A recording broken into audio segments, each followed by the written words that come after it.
The expensive latte hit Jackson Axe Morrison square in the face, the scalding liquid running down his grizzled beard and soaking into the Hells Angels patch on his leather vest.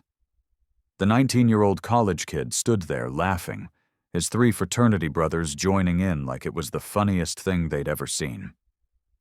"Whoops," Tyler Vanderbilt said, with a smirk that showed he wasn't sorry at all. "Looks like I slipped. Maybe you should go back to whatever dive bar you crawled out of, Grandpa." It happened at Elevation Coffee House in downtown Seattle, one of those places where a single espresso costs $8 and the baristas know everyone's Instagram handle. Axe had walked in with 5 of his Hells Angels brothers, all of them in full colors, looking for a quiet cup of coffee before heading to a veterans hospital fundraiser. They'd been nothing but polite to the teenage barista, who'd eyed them nervously while taking their order.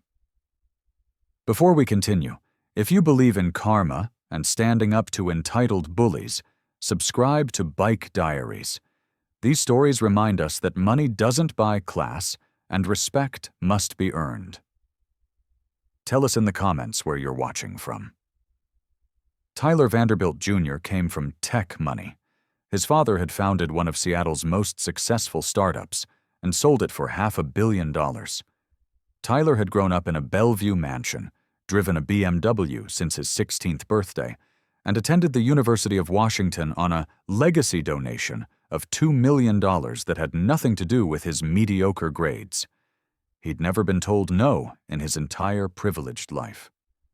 And now he stood there with his phone out, recording Axe's reaction, expecting violence he could use to prove bikers were dangerous animals who didn't belong in civilized society. The coffee shop went silent. 20 customers held their breath. The barista's hand froze on the espresso machine. Tyler's fraternity brothers, Chad, Brandon, and Connor, moved closer, their expensive sneakers squeaking on the polished concrete floor. Axe stood there, 6'3" of weathered veteran who'd done 3 tours in Iraq, coffee dripping from his beard onto patches that represented 30 years of brotherhood, loyalty, and a code these kids would never understand. His jaw clenched, his fists balled at his sides, his brothers behind him tensed, ready for whatever came next. Then Axe smiled.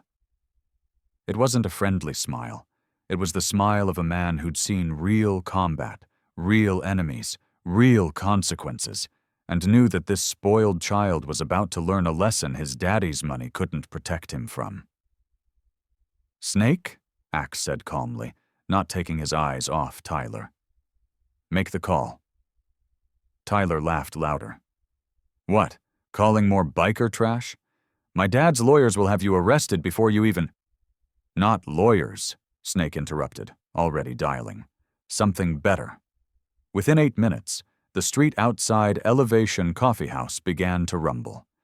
It started as a distant thunder that grew louder and louder until the windows vibrated and the expensive light fixtures swayed. Motorcycles. Dozens of them, then hundreds. They came from everywhere, from the clubhouse south of the city, from the docks, from Tacoma and Everett and Bellingham. Every Hells Angels member within 50 miles dropped what they were doing and rode. They parked their bikes in formation on both sides of the street, creating a corridor of chrome and leather that stretched for 3 blocks. 200 bikers, all silent, all watching through the coffee shop windows. Tyler's smirk faltered. "So what? You brought your gang? I'm supposed to be scared of a bunch of old men playing dress-up?" "No," Axe said quietly, pulling out his phone. "You're supposed to be scared of this." He turned the phone around, showing Tyler the screen. Tyler's face went white. It was a live stream with over 100,000 viewers and climbing fast. The title read, "Trust Fund Kid Assaults Veteran in Coffee Shop." "That's right," Axe said. "You just threw hot coffee in the face of a decorated combat veteran, on camera, in front of 200 witnesses, and the whole world is watching." "You're lying," Tyler stammered, but his hand trembled as he reached for his own phone. His Instagram had exploded. His TikTok was flooded with comments. His name was already trending on Twitter. Tyler Vanderbilt was blowing up with people identifying him, his fraternity, his father's company. "I know who you are, Tyler," Axe continued, his voice calm and measured. "Tyler James Vanderbilt Jr., son of Tyler Vanderbilt Sr., founder of Tech Vision Solutions. You live at 1547 Cascade View Drive in Bellevue, 4,200 square foot house with a view of Lake Washington. You drive a 2024 BMW M4, license plate VINDLT2.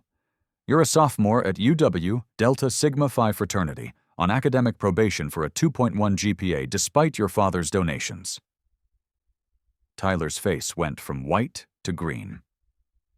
"How do you—" "Because we protect our own," Axe said. "And when someone attacks one of us unprovoked, we make sure everyone knows exactly who they are. If you're standing with veterans against entitled bullies, hit that like button and subscribe to Bike Diaries. Your support means everything."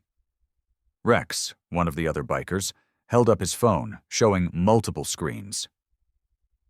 "Your frat brothers are Chad Morrison, Brandon Lee, and Connor Matthews, all identified, all being contacted by their parents right about now." As if on cue, Chad's phone rang, then Brandon's, then Connor's. All three stepped away, their faces pale as they answered. Tyler could hear shouting through their phones, parents, deans, people who mattered demanding explanations. Tyler's own phone rang, his father. He answered with shaking hands, putting it on speaker without thinking. "Tyler!" His father's voice exploded through the speaker, making everyone in the coffee shop wince. "What the hell did you just do? I've got 20 reporters calling me. The board is in emergency session. You threw coffee at a veteran? Have you lost your mind?" "Dad, Shut up. Don't say another word. I'm calling our lawyers. Stay exactly where you are." The line went dead. Tyler looked at Axe with dawning horror. "You can't do this. This is legal," Axe finished. "Recording in public? Legal. Streaming in public? Legal. 200 bikers riding on public streets? Completely legal. Everything we're doing is within the law. Can you say the same? Because assault on camera isn't legal, Tyler. That's a crime." The coffee shop manager, a woman in her 40s, approached nervously. "Mr. Vanderbilt, I'm going to have to ask you to leave, all of you." She looked at Tyler and his friends. "Not them," she clarified, nodding toward the bikers. "You." "What?" Tyler sputtered. "My dad practically owns this place. We spend thousands here." "And I just watched you assault a customer on my security cameras," the manager said firmly. "I've already sent the footage to the police. You need to leave now before I have you arrested for trespassing." Brandon, Chad, and Connor were already backing toward the door, their phones still pressed to their ears, their faces portraits of panic. Connor was crying. Chad looked like he might throw up. Brandon kept saying, "Yes, sir," and "I'm sorry, sir," over and over into his phone. Tyler stood alone, his fraternity brothers abandoning him, his father furious, his face plastered across social media as the embodiment of entitled cruelty. Outside, 200 Hell's Angels sat motionless on their bikes, a wall of judgment and consequences. "I said I was sorry," Tyler tried weakly. "What more do you want?" "No," Axe said quietly. "You didn't say you were sorry. You said whoops and called me grandpa. There's a difference." Tyler's phone erupted with notifications. He looked at it and his knees buckled. The Delta Sigma Phi National Fraternity had just released a statement suspending him pending investigation. The University of Washington had posted a press release about not tolerating assault. His father's company stock had dropped 3% in the last 10 minutes. "Please," Tyler whispered, all his arrogance evaporating. "Please make it stop. I'll apologize. I'll do anything. Just make it stop." "Apologize?" Axe repeated. "You want to apologize now? After you assaulted me? After you recorded it for fun? After you called us trash and animals? Now you're sorry?" "Yes." God, yes, I'm sorry. I'm so sorry. Tyler was openly crying now, tears streaming down his privileged face, realizing for the first time in his life that actions had consequences money couldn't fix. Axe looked at his brothers. They looked back at him, a silent conversation happening between men who'd ridden together for years, who'd protected each other, who understood justice better than any courtroom. Here's what's going to happen, Axe said finally. You're going to apologize. Out. Loud! On camera! To me and every veteran in this coffee shop! Tyler looked around wildly. An elderly man in a corner raised his hand. Vietnam, 69 to 71, 1st Cavalry Division. A woman at a laptop raised hers. Iraq, 2007, combat medic. A young man with prosthetic legs. Afghanistan. Lost these at Kandahar. 5 more people stood, all veterans, all witnesses to Tyler's assault. To all of us, Axe emphasized. And then you're going to donate $50,000 to the Seattle Veterans Hospital in the name of the Hells Angels, and you're going to spend every Saturday for the next 6 months volunteering at that hospital, helping the men and women who actually sacrificed something for this country. I don't have $50,000, Tyler protested. Your car's worth $90, Rex pointed out. Sell it. Or, Axe continued, we do nothing. We just sit here, all 200 of us, and we let the internet handle it. We let the criminal justice system handle it. We let your university handle it. We let society handle it. Your choice. Tyler looked at his phone again. The live stream had 2 million viewers now. His name would be associated with this forever. Google would never forget. Future employers would see it. Future dates would find it. This moment would follow him for the rest of his life. Unless he made it right.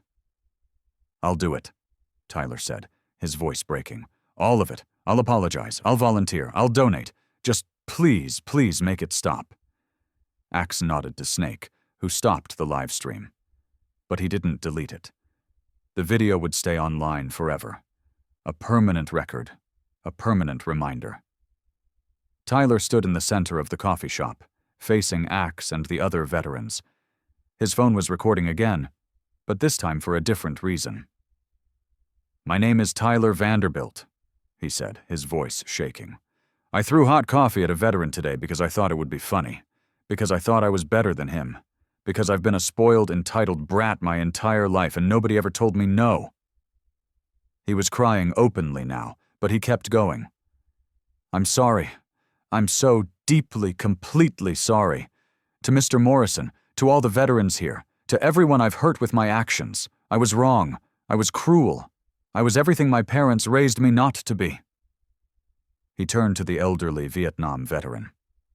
Thank you for your service, sir. I don't deserve to breathe the same air as you. The old man nodded slowly. You're learning, son. That's what matters. You're finally learning. Tyler turned back to Axe. I'll sell my car tomorrow. I'll have the check by end of week, and I'll be at the hospital Saturday morning, every Saturday, for however long you want. 6 months, Axe said firmly. And if you miss even one Saturday, if you show up late, if you show anything less than genuine respect for those veterans, the live stream goes back online. Understood? Understood, Tyler whispered. Don't forget to subscribe to Bike Diaries if you believe in accountability and second chances. These stories remind us that everyone can change if given the right motivation. Axe reached into his vest pocket and pulled out a business card. This is my number. Text me every Saturday morning when you arrive at the hospital. Text me every Saturday when you leave. And Tyler? Yes, sir? If I hear you've learned nothing from this, if you go back to being the same entitled punk who walked in here today, those 200 bikers outside, they'll remember. And we're everywhere.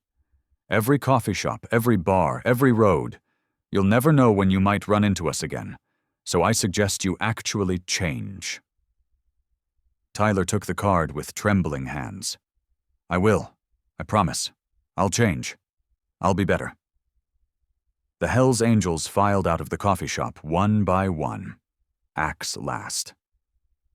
Outside, the 200 bikers started their engines in perfect synchronization, a sound like rolling thunder that made the ground vibrate.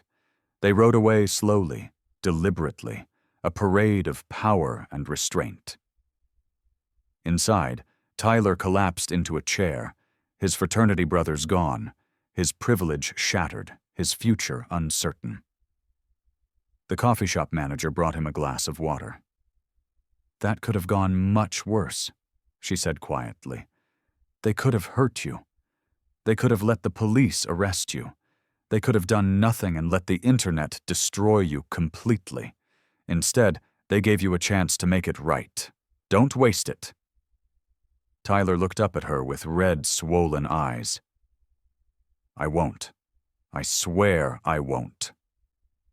3 days later, a certified check for $50,000 was delivered to Seattle Veterans Hospital with a note, "In honor of the Hells Angels, from someone learning what honor actually means."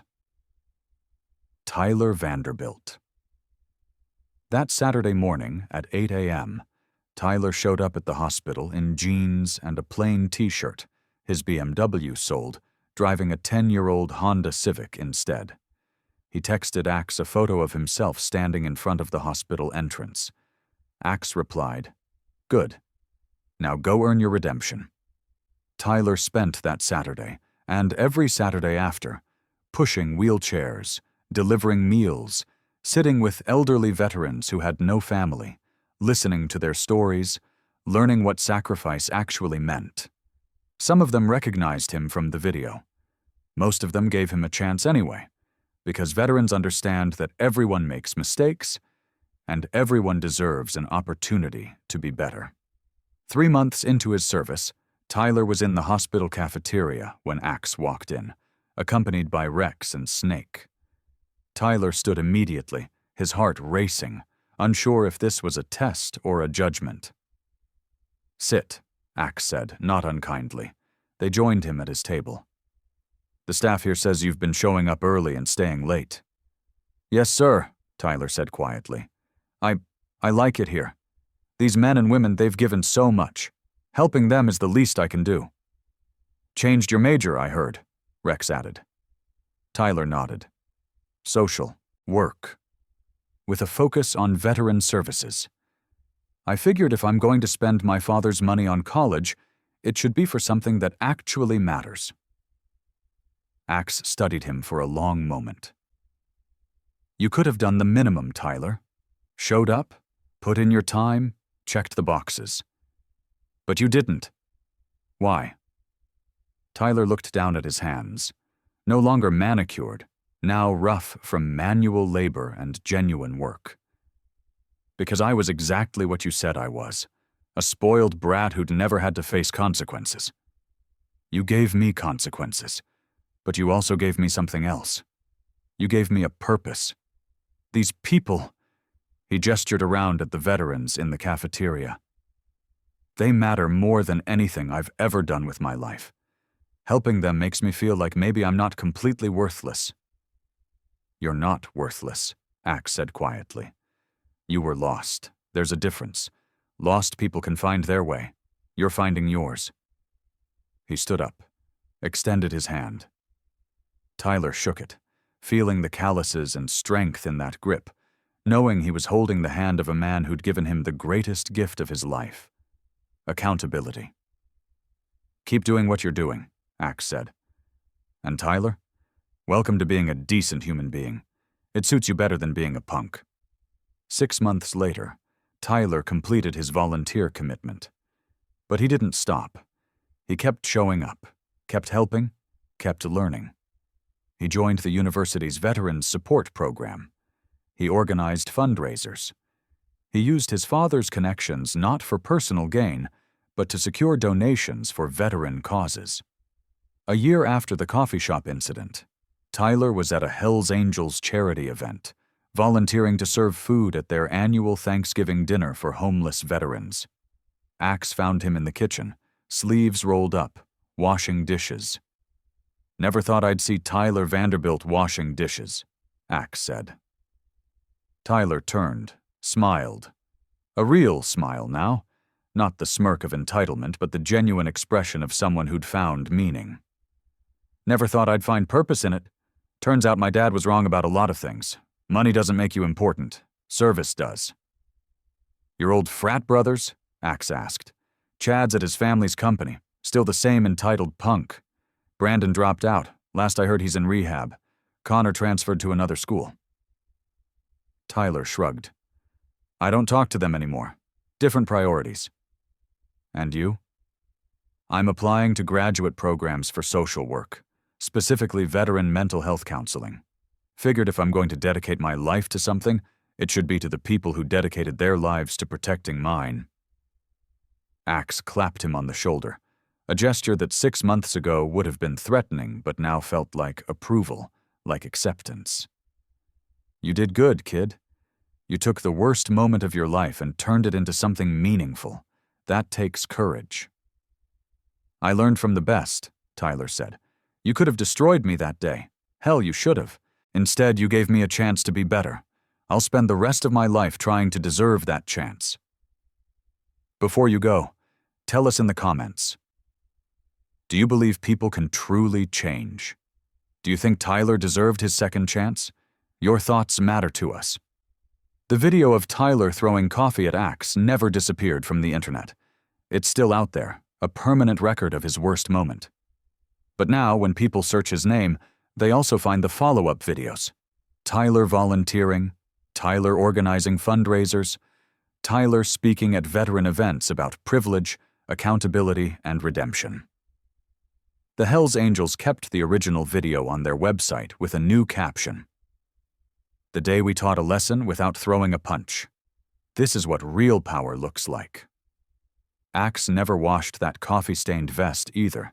He kept it in the clubhouse, framed alongside a photo from a year later, Tyler and Axe standing together at the Veterans Hospital, both smiling, both understanding that sometimes the best victories aren't won with violence, but with patience, consequences, and the belief that people can change. Every year, on the anniversary of the coffee shop incident, Tyler donates another $50,000 to the Seattle Veterans Hospital. He doesn't have to. The original agreement was a one-time payment. But he does it anyway, because he understands now that privilege isn't about what you have. It's about what you do with it. And every year, he texts Axe the same message. Thank you for not giving up on me. Thank you for showing me what honor looks like. Axe always replies the same way. Thank you for proving we were right to believe in you. That's what real bikers do. They don't look for fights. They don't prove their toughness through violence. They protect, they serve, and when some spoiled kid makes a terrible mistake, they offer something that money can't buy and privilege doesn't deserve. A chance at redemption. 200 Hells Angels surrounded a coffee shop that day. They didn't break anything. They didn't hurt anyone. They just sat on their motorcycles and let a privileged teenager realize that actions have consequences, that respect must be earned, and that the strongest men aren't those who fight, but those who know when fighting isn't necessary. Tyler Vanderbilt threw hot coffee in a veteran's face.